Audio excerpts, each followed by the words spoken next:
সফলতা ছোট্ট একটি শব্দ, কিন্তু এর বিশালতা অনেক বড়। মানুষ তার এক জীবনে পুরোটাই হয়তো ব্যয় করে তার এই সফলতা নামের সোনার হরিণের পেছনে ছুটে। কেউ তার দেখা পায়, আবার কেউ তা পায় না।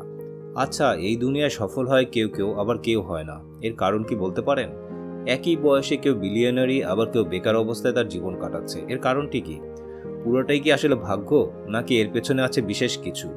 আর এই বিশেষ কিছুটাই বা কি? আজকের ভিডিওতে সেই বিশেষ কিছুটি নিয়ে আলোচনা করব। সাকসেস বা সফলতার পেছনে সেই বিশেষ জিনিসটির নাম হচ্ছে উদ্যম, অনুপ্রেরণা এবং সাহস। আর এই তিনটি জিনিস যার মাঝে থাকে, সে কোনোদিন পিছিয়ে থাকে না। আজকের দিনে আমি বা আপনি যে সময় বসে মোবাইল স্ক্রল করে সময় কাটাচ্ছি, অলস জীবন কাটাচ্ছি, আর অপরদিকে এই বয়সে কেউ কেউ সফলতার মুখ দেখছে। এই সফলতার পিছনে যে চারটি জিনিস বিশেষভাবে মেনে চলা প্রয়োজন, তা আজকে এই ভিডিওতে আপনাদেরকে জানাবো। ভিডিওটি শেষ পর্যন্ত দেখবেন, কারণ ভিডিওটির তথ্যগুলি জানা আপনার জন্য বিশেষ